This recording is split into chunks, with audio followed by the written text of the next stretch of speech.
I'm going to turn it over to you, and you can introduce our panelists.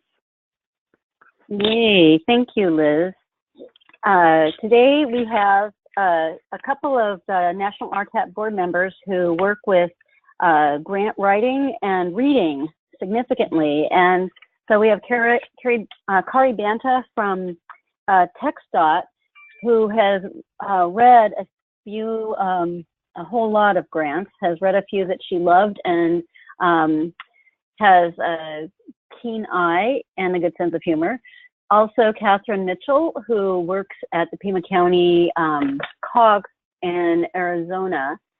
She manages a rural transit program, as well as helping plan for transportation in that area. Our concept for today is that Katharine writes a lot of grants and Kari reads a lot of grants. And so we're going to try to give you both perspectives and some tips on making your grant writing experience, I don't know if it can be more pleasurable, but hopefully more effective. During this webinar, we're going to talk about identifying your project need, seeking opportunities for grants, not just the ones you get all the time, but where are some places that you can look for new grant opportunities, planning out your proposal. And before you start writing or filling out blanks, thinking about how to put, what is your grant proposal going to look like? What are you trying to say? Writing the application, how to put together a strong narrative, some grant writing tips, and sort of what you do once you hit that submit button, and how do you follow up. We have resources at the back, and we'll take questions at the end, but if you have any questions as we are going through the presentation, please raise your hand or type into the chat box and we'll try to answer. So, Kari, I have like so many K's in my mind, sorry. There is a Kari also on the review board, so we keep everyone hopping. So hello everybody, this is Kari, and as Robin said, I read a lot of grant applications, and I would love for everyone to be able to do to feel better about it and to do better. So one of these things, the first step would be to identify your project need. And a common issue that I see is you want to determine if you're talking about funding your program or a specific project. So when you're coming up with these ideas, and you can have an idea for a project at any point. You don't have to be sitting in front of a grant application trying to put things together. And as you do have ideas, take notes. Kind of set those to the side. Sometimes we have more time available at different times and you might have a different idea. Okay. The I big just gave you the screen so that you can change the slides. Okay. Oh, okay. There we go. The next step, the big step would be determining the project need and scope. So you'll be thinking, who's your customer base? What are the community needs? Does this fit into a local plan, a master plan? Is it part of an existing network? Is it a first of its kind in the area? Basically kind of thinking what outside your agency supports this need. You want to think about other local initiatives, other local activities, you know, kind of cast a broad net and think about where this need would be supported. This is a requirement in Section 5310 that the plan be included in the Regional Public Transit Human Service Transportation Plan. And that's a great resource to look for even if you're not applying for 5310, because it's locally developed. It's got all different kinds of groups represented in the plan, and they're part of the plan approval. So the information there is going to be a solid basis, no matter what you're applying for. And then I would say this could be considered first, or you definitely want to wrap it up with who else will work on this with you. Do you have partners? Is there coordination? Is this tying into another local project of a sister organization? So let's see how Does that work? If that doesn't work, then I can just change it. Yeah, if you don't mind taking control back, I'm not sure how to move it, but we'll go to the next slide. Okay. Okay. Whoops. Oh dear, Liz, I just sent it to you. I don't see myself.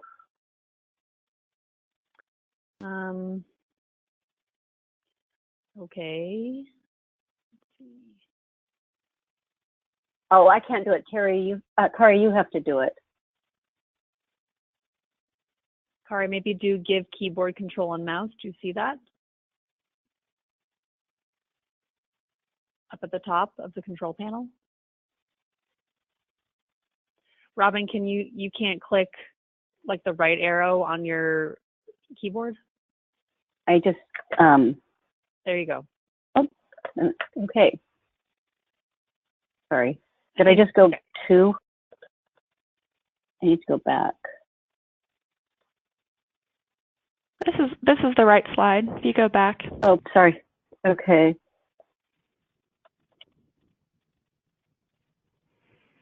Okay. Great. Good afternoon. This is Katharine. I'm calling from Arizona here.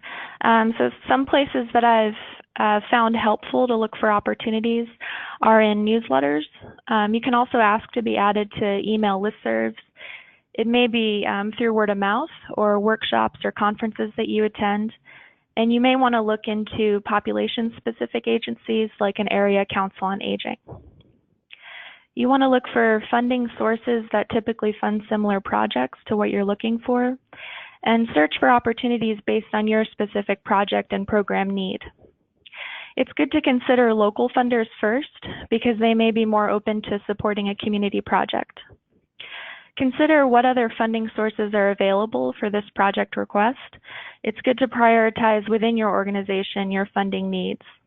Are other sources guaranteed to meet those needs? Consider the funding amount or range made available with the grant opportunity, and how many awards are they planning to make? Consider the terms of the grant. Will it be made available every year? Is it a reliable source of funding for your needs?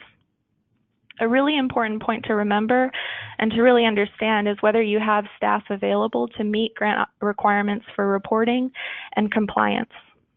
Make sure you're able to meet the grant applicant and project requirements before applying. A good local example here in Arizona is that in order to apply for FTA 5310 funding, agencies' project requests need to be listed in the regional coordination plan. They must attend coordination meetings, and they're required to use the award to provide transportation to persons with disabilities and the elderly. Finally, you want to request an application or register to get account access online for the application. Next slide, please.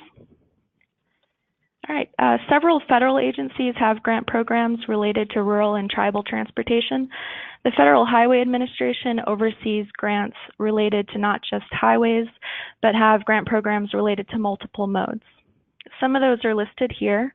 The EPA, the Environmental Protection Agency, also offers grants related to brownfield assessment and environmental justice small grants.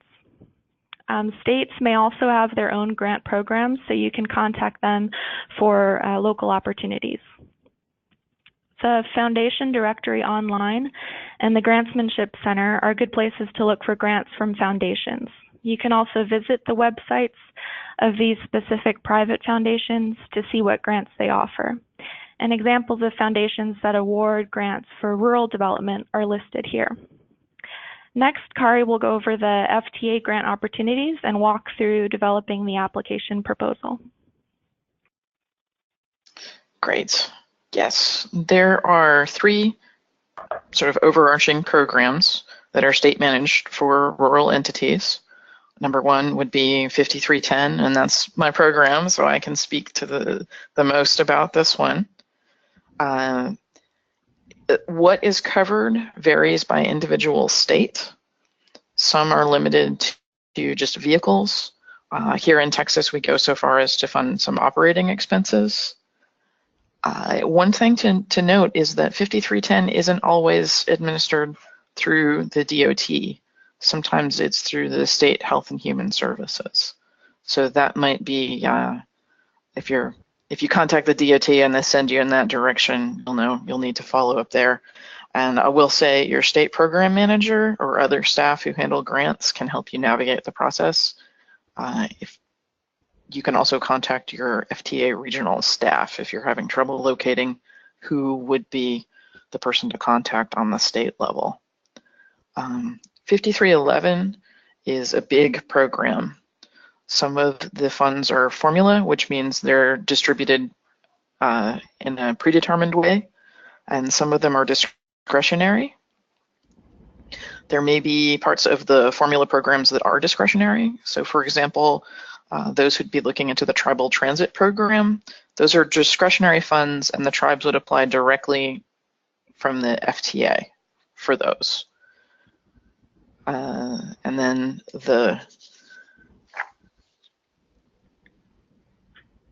you're going to look at 5339. This one's kind of interesting. Each state gets the same amount of money, and it's $1.75 million, which is, in Texas, we always use the example, that's great for Rhode Island, but it's a little rough for Texas. Now, you are California.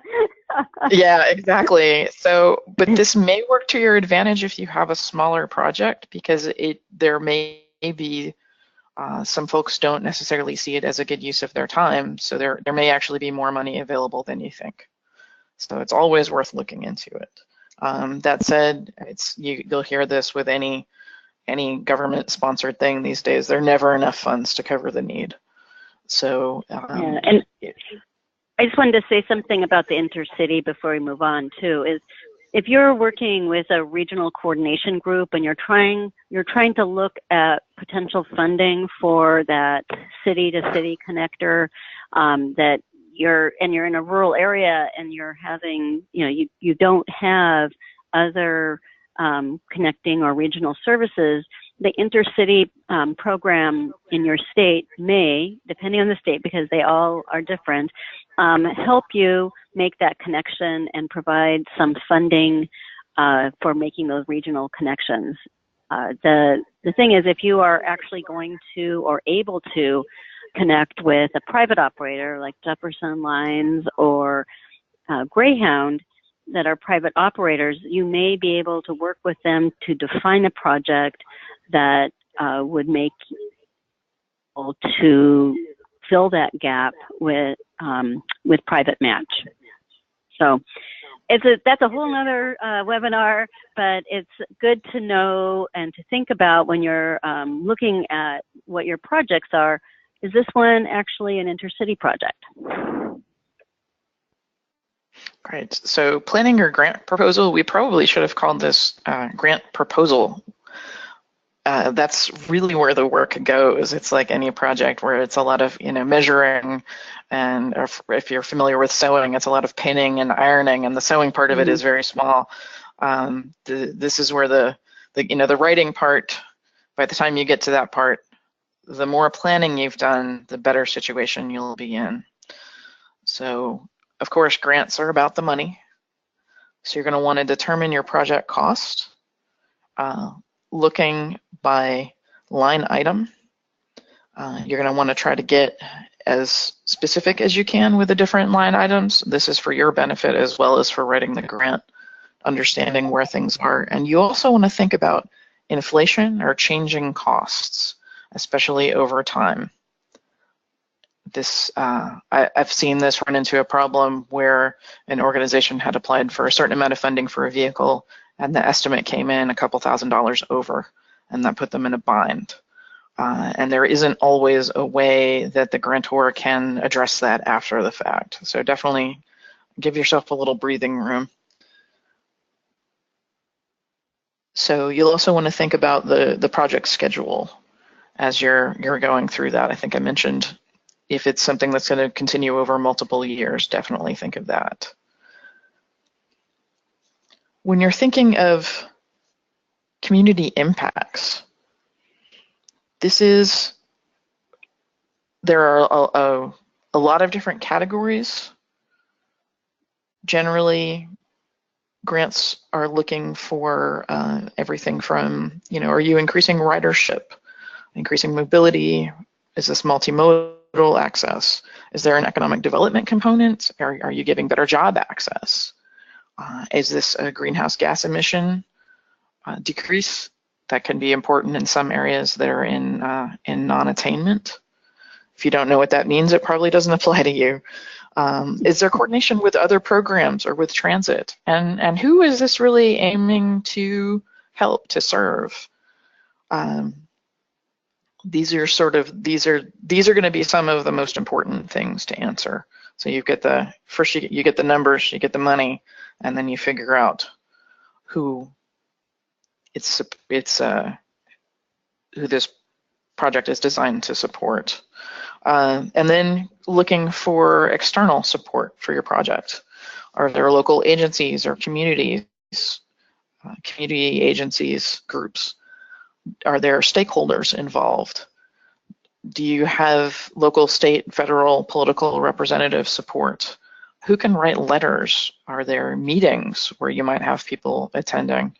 Are there required letters of support? So for example, in Texas, the 5310 program, we require a letter of support from an agency that provides services for seniors and individuals with disabilities.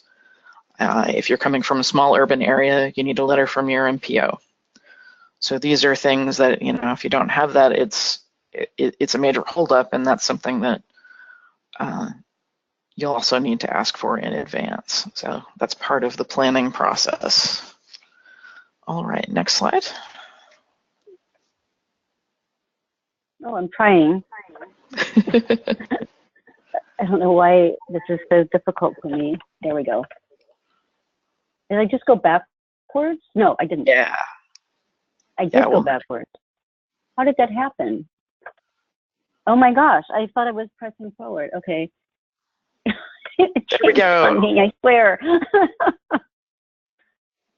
Well, here we are to writing your grant application. So there are some principles of grant writing, and they'll help you create a compelling application. Once again, organization is key. You're going to set yourself up for success by getting the right information together. And you can think of your needs statement as being your grant's first impression on a scoring team. And you're going to want to have a solid concept. And having this solid concept will also help you organize your own writing. I've seen some need concepts or need statements that are a little meandering, or they don't actually get to the point, and that can be really hard from a scoring perspective. If I can't understand what the project's asking for or what the need is, then evaluating becomes a real challenge. So that might be something to consider as you're putting this information together, is how will somebody who doesn't have the local perspective be able to understand what I'm saying? So outlining the proposal, this is huge. No one ever wants to face that dreaded blank screen. But with a good outline and the data that you need, you can break down multi-part or complex questions into their components, and you can address them individually. This also gives you the freedom to hop around a little bit. If there's one part of it that seems to be more of a challenge, or you're waiting for information from someone, you can go on and fill out the parts of the outline that you're ready to address at that moment. And you'll also want to think, as you're going through this, what are the relevant details for your narrative? There isn't usually enough room to put everything, so you want to pick out the most salient points for it. So, Kari, one of the things that, when you were talking about the outline proposal, it seems like one of the things you want to do when you're writing it is potentially have a Word document where you have that outline and you're filling that in. And then when you're ready to put your grant together, you can just pull those paragraphs out in the order that they are needed. But having a document where you're putting that together and you can see it is really useful. It's like a parallel universe that you can pull into your application, but that is more fungible. So you don't have, you know, when you get that little box that you're supposed to fill in, you can see how all the boxes will add up and really how it'll look to someone like Kari when she's reading it. And that's actually a great point. I would say always be working from a draft or a separate document that you can save, especially if you're working in an online system. The governments require that those pages time out after 20 minutes. And it's really easy to get distracted with a phone call or have to step away for a meeting that takes longer than 20 minutes. So if you can organize your thoughts, you can also get the character counts and do your spell checks and grammar checks in something like Microsoft Word before you put that into the application. Let's see, we're ready for the next slide. Wait, no, we are. Gather information. Okay. There we go. No, we're on the right page. Fantastic. So read all grant guidelines and requirements. And honestly, Could you repeat that, Kari? Yes, exactly. Could you repeat that? Please read all grant guidelines and requirements, not just for my sake, not just because I write them in some cases, but for your sake. There are a lot of materials in there. I do things, I try to put tips in on helping people get better information. There could be a term that sounds like it has a general meaning, or you think you know what it means from other contexts. It could have a very specific meaning. And if you're not addressing that within the grant, you could be losing points.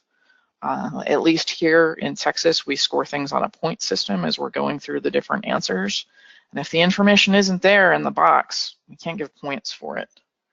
I also give some outlines for the answers, links to data sources or good information.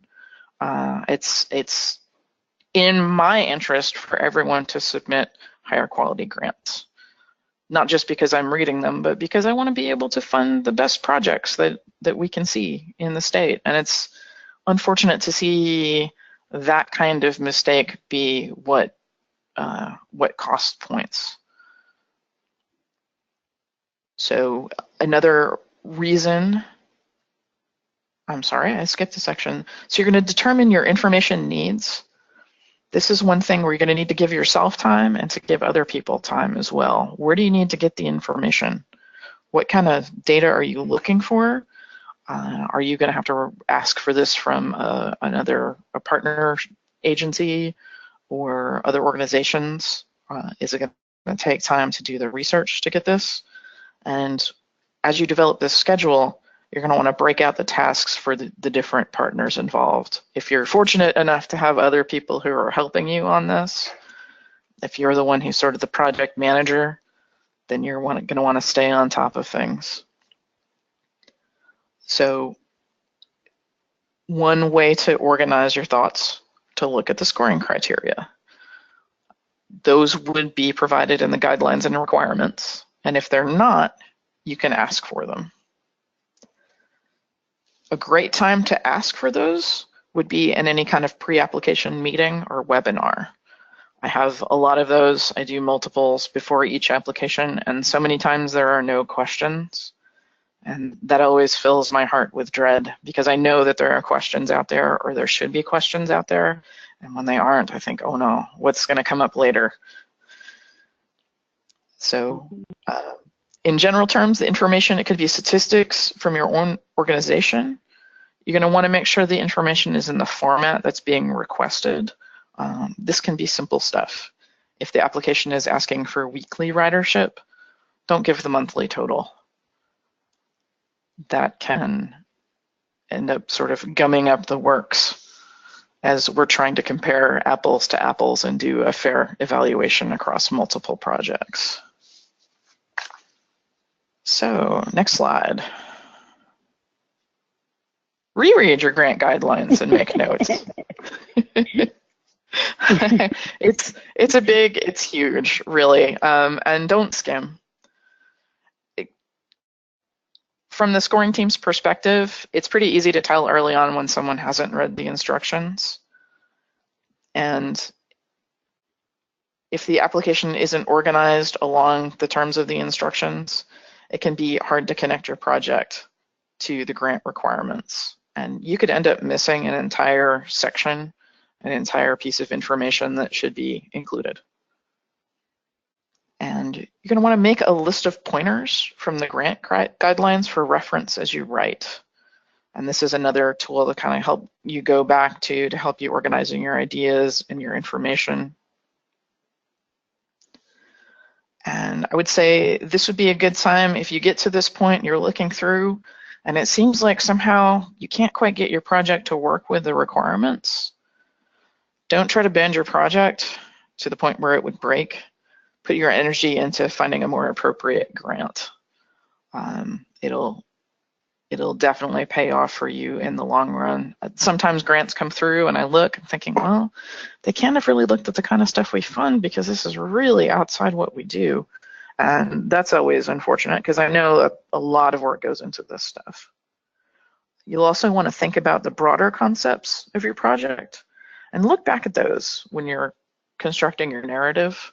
Think back, or okay, what am I making sure that I'm touching on here? If it's something like senior mobility or access to employment, those are great ways to keep organizing your thoughts.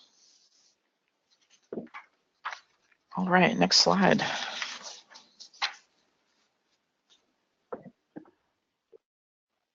All right, so the need statement. Generally, when developing your need statement, it's good to remember that your goal really is to convince the reviewers that the issue or issues you want to address are important to your organization and are of interest to the fund source. An effective need statement describes the target populations to be served. It defines the community problem to be addressed. It should be related to purposes and goals of your organization. It should include quantitative and qualitative documentation and supporting information. It really should not try to make any unsupported assumptions. It describes the situation in terms that are both factual and of human interest. You want to remember that the project's need statement is really like your thesis statement, which the entire grant proposal will support. A need statement answers the question, why care? It demonstrates to the funder that there is a problem that's important, it's significant, and it's urgent. A need statement must relate to your organization's mission statement and to the funder's priorities. Next slide. So this is a good example of a need statement. It references the community problem through a report by the state organization and then mentions findings from a local committee. A focus group is in the planning stages in providing information regarding the target population and their needs. It's important to note where you get your information. A documented problem has a lot more weight than a general observation by one person. There's a clear definition here of the problem. There's not a dissemination of information about pregnancy into the community. And there's a clear role here for the library. This project naturally fulfills the library's mission statement of providing information to the community. There is mention of appropriate partners as well that work directly with that population. So some qualities of good need statements are that they're clear, concise, and compelling. They should contain both hard data and a human element. The information should flow logically to build a case for your proposal, and the statement should engage the reader. Next slide.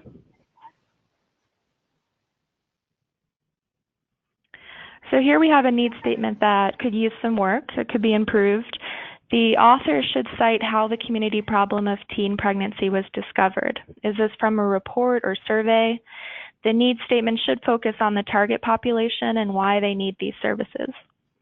You should be brief in the description of the actual project. The bulk of that information will go in the project description section of the narrative.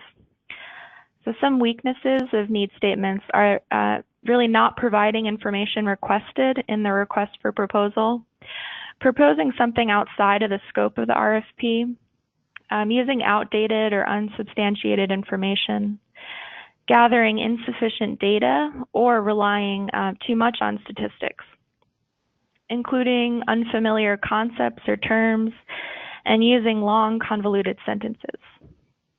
So next, Kari will go over the outlining the proposal. Great, so your outline, creating an initial outline, it'll help you cover all of the required points in the grant and set you up to handle each part individually. And depending on how you structure it, you can also get that feeling of accomplishment as you check parts of it off your list, which is important when you've got a big, what is the expression? How do you eat an elephant? One bite at a time. So, and these can feel like elephants.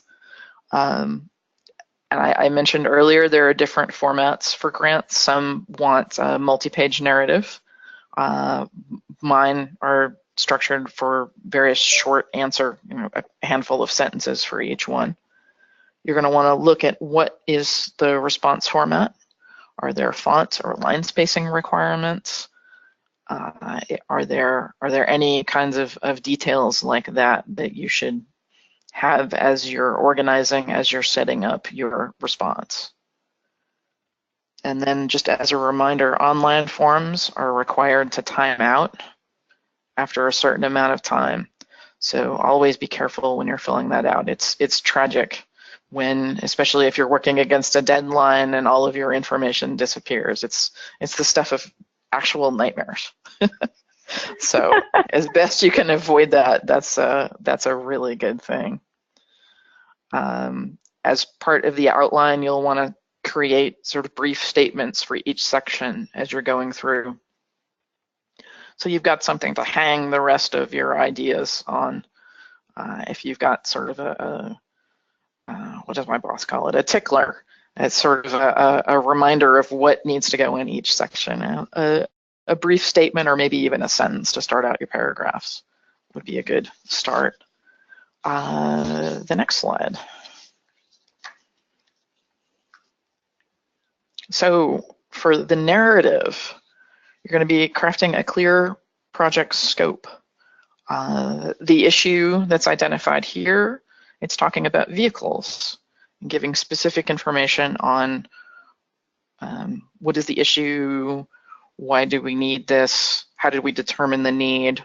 For example, you'd think about your fleet condition. Are you needing more vehicles because of an existing fleet is getting near the end of its useful life, or are you increasing service? What kind of vehicle do you need, and why that specific kind of vehicle? Are you, like I said, replacing or expanding? And how was that need determined? Are there logs that show trip refusals? Are there reasons that you can document specifically that you need to increase, and by how much? These are important things to know. And how are you going to protect the asset? Do you have a preventive maintenance plan? Do you have, even if it's a detail, like you have a covered place to park a vehicle? That's always good to know looking at an investment. And that all of those aspects I just mentioned about a vehicle request, that actually comes from my application instructions. So I'm going to brag a little bit, but that's the kind of information that you could find that would help you organize your grant response. You get different points and you can check them off along the way.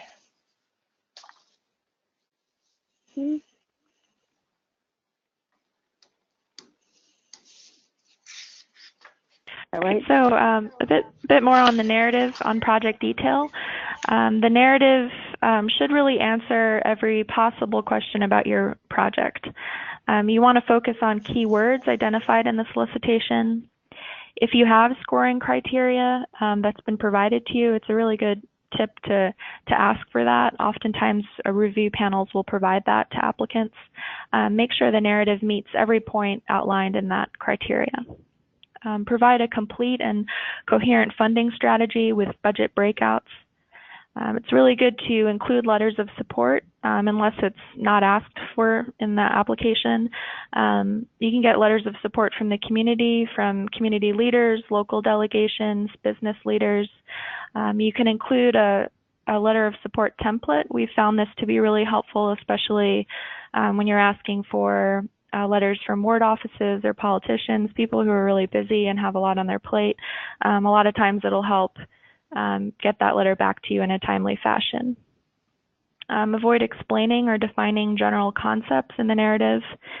If the solicitation asks for it, it's really good to include some human interest stories about real events and people. You really want to demonstrate your knowledge, your experience, and your technical capacity. And finally, you want to provide a detailed project timeline within your narrative. So next we'll go over several grant writing tips that we've put together. Yeah, actually, one thing I would like to add about getting letters of support is to be careful about the detail you put in your template if you are sending out a template. One thing that I know that our scoring teams look for is to see if all of the letters that come in are the same. It's harder to score those as showing that it actually reflects the organization understands and supports the project. One of the requirements is that the organizations that represent seniors and individuals with disabilities understand and support. It's not just sort of a general support of the agency, but looking at the details of the project. So that's one thing to know, and that's something that we include in our application instructions. So another plug for the instructions. Some other good, yeah. It's like, yay! Yeah. Some other tips: giving yourself enough time. This is the biggest one, and I know some of us are natural procrastinators. I'll go ahead and raise my hand on this one. But leaving things to the last minute, you don't get a chance to respond to unforeseen issues. It might take longer to get information. Something could come up that ends up taking your time away from, oh, I've got 2 days before the deadline, but something comes up and suddenly you've only got 4 hours. I've seen things like that happen before. You want to simplify your concepts, but not generalize.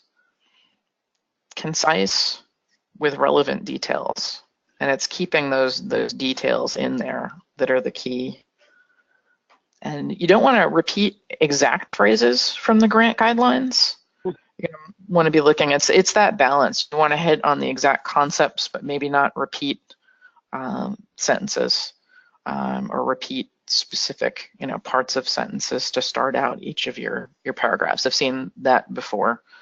And it can be hard. That's another kind of place where, okay, are they understanding the full concept that's here, or is it sort of just a quick response to taking, okay, well, I know I need to have these things, and just sort of listing them out using the exact phrasing. And then thinking about your phrasing, being concise, clear, and specific is better than presenting beautiful writing.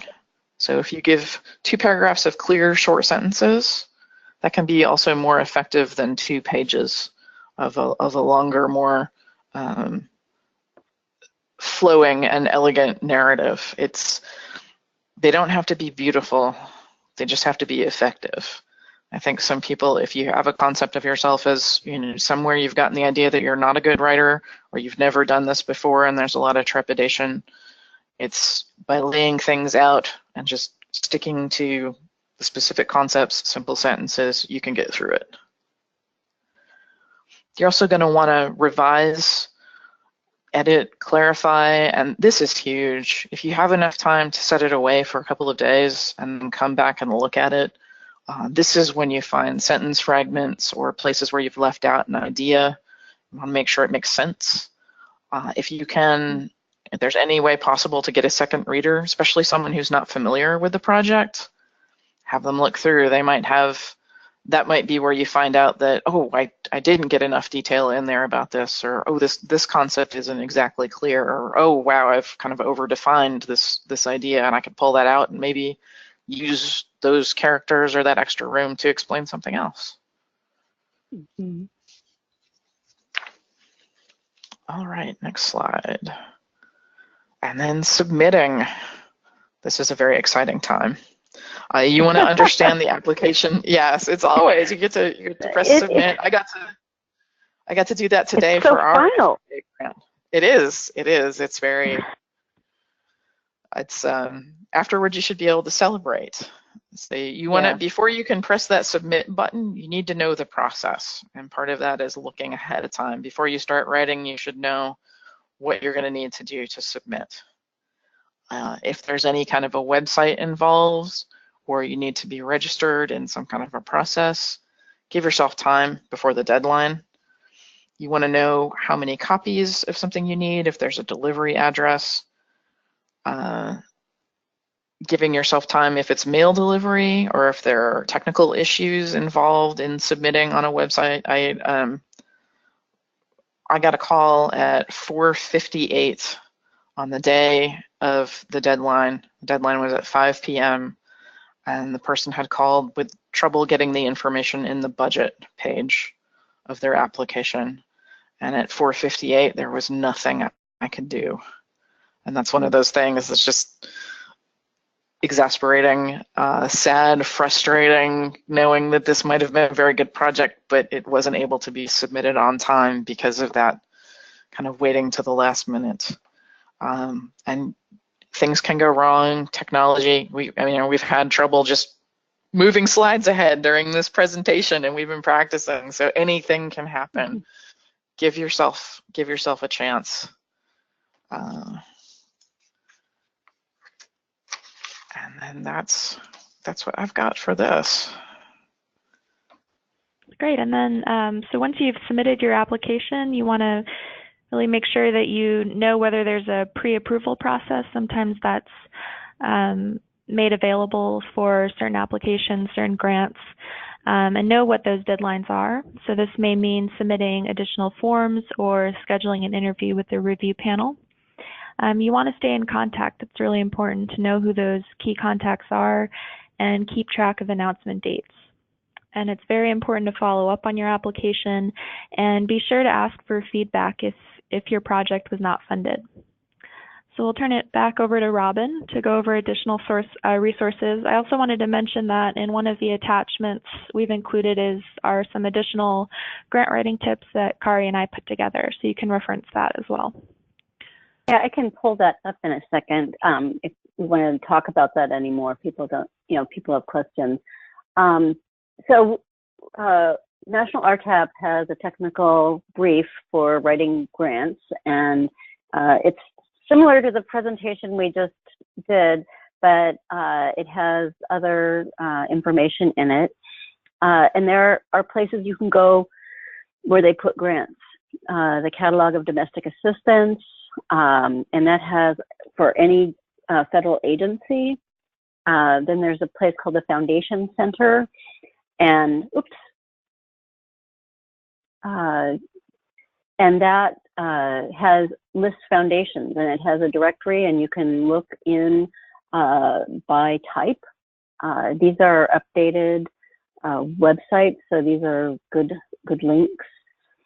Training, the Grantsmanship Center is focused on nonprofits and includes the grant makers and top foundations. So I think if you haven't gone to these sites before, this is a place where you can go and see what's out there, or if you have kind of a pie in the sky project that you're like, I'd really like to find some way to fund upgrading our technology, developing a better user interface for the work we do with agencies or with schools, or there's just think about the projects that you would like to do that don't really fit into your regular service, and then you can go through these and find some potential opportunities.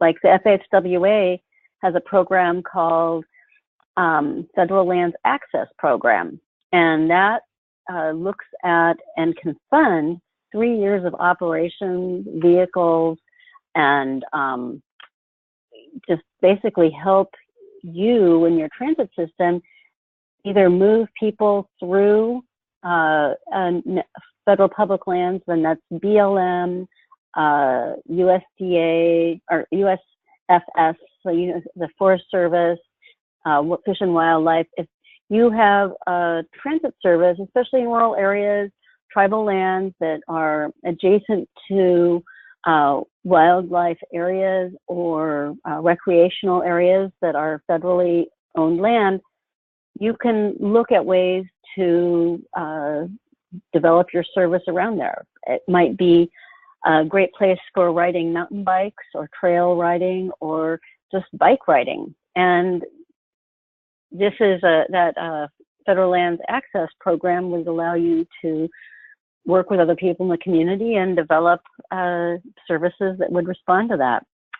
So, especially I know that it's been used for areas to develop ski resort access, because people driving into wilderness areas in the winter is very dangerous. So, you're welcome to ask us any questions. We've got a couple of really good experts here. If you have questions about writing grants or any of the issues we brought up, please send us your questions now. Yeah, we haven't gotten any questions yet, so a reminder to put them either in the chat box or we're happy to take them over the phone if you want to raise your hand. We can also take this moment, to do the polls. Yeah, we can do a couple quick polls. So I'll launch this poll, but you should still be able to submit questions. So I'm gonna launch this one poll if you're on the line and want to respond. And if we have any other additional information about any of these types of grants, we could speak to that in the remaining time we have. The webinar is technically, we have until 3:30, but we'll just see if anyone has questions or any additional information needed. We're getting your answers now, and it looks like we have a really big distribution of grant types that people are using. We'll tell you what we get at the end. Can we see? Okay, yeah, we've got about half of you voted, a little bit more. All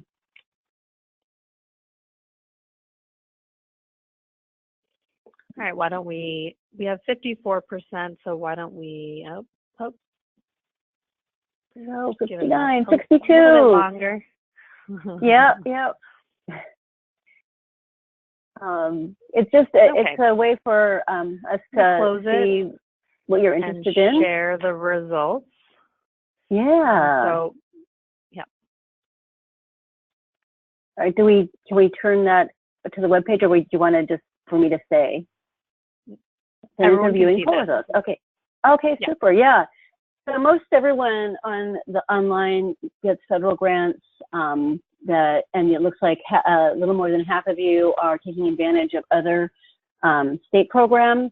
I know when I worked in Oregon, there was the money that went to senior and disability transportation, and then also there was a state-funded infrastructure grants.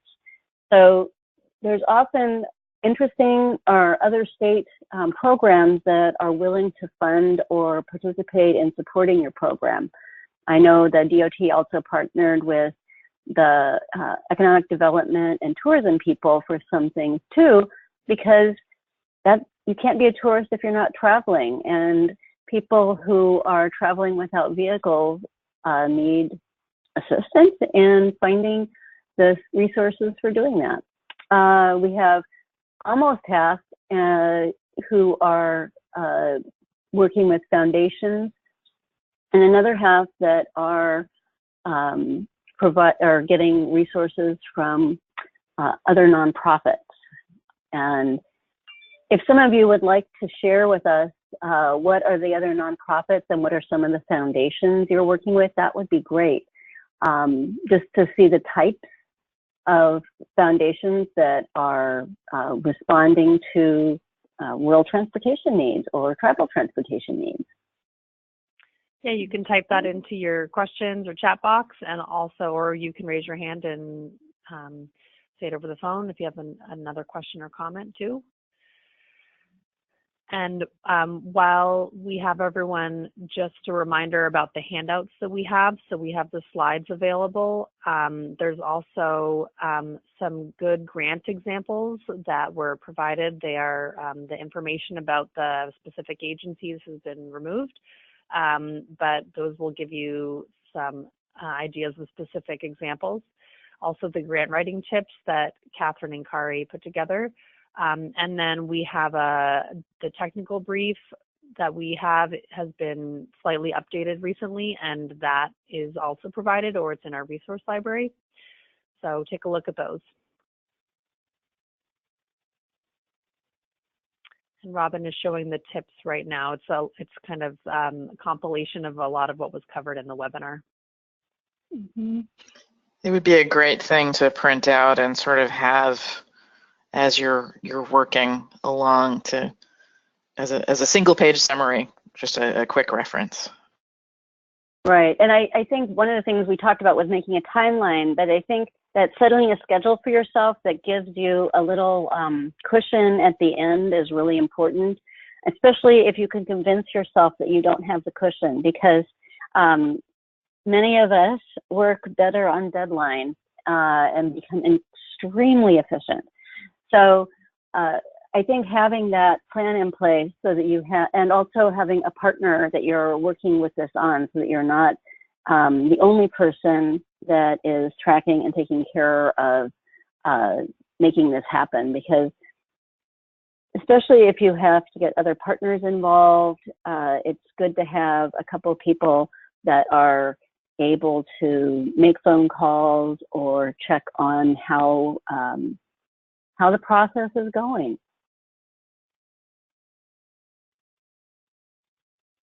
Well, we're not getting any questions, so I guess we can wrap it up, and we've provided the contact information for Kari and Katharine in case, and Robin as well, in case anyone does have questions after the fact. Feel free to reach out to us. Yeah, thank you, everybody, and especially our presenters who shared their wealth of information and understanding and knowledge, and it is a pleasure to work with you guys. Thank you. Well, thank you. I'm glad that we had the opportunity. Oh, well, and Kari, you are in Austin. Are you at work? I am at work, yeah. And Austin is clear. We've had sunny weather. Unfortunately, it's been at the expense of our coastal areas. And actually, after this meeting, I'm going to step into another meeting where we're talking about how transit is being part of the emergency response, getting people to shelters, getting people out of the affected areas. It's been really neat to see how the rest of the state has pitched in. Yep. And it really is a community effort whenever these emergencies happen. We'll look forward to talking with you more about how the partnering works in Texas and any ways that any of us can help you or do anything to help the recovery. I think that we're all ears and interested. Thank you. Yeah, I really appreciate that. So thank you, everyone else. And Robin, do you want to go to the next slide and just remind everyone that next week is the early bird rate for our conference, which will be in Omaha, October 29th to November 1st. It ends next Friday, and we hope everyone registers and really hope to see you for great sessions and workshops. And Kari will be presenting on inclusive planning, and there will be other great opportunities to learn. So we hope to see you then. Yeah, check out the website, and we have our other technical assistance centers partnering, some people from North Dakota, the Small Urban and Rural Transit Program, the Texas Transportation Institute. This is a great opportunity we'll have the tribal financial planning also as a pre-conference workshop. So it's a chance for you to meet Katharine and Kari in person, and we hope to see you there. Thanks. For some reason, the website URL is not on this slide, so it's nationalrtap.org/conference2017. And thank you all for joining today. Okay. Thanks, Liz.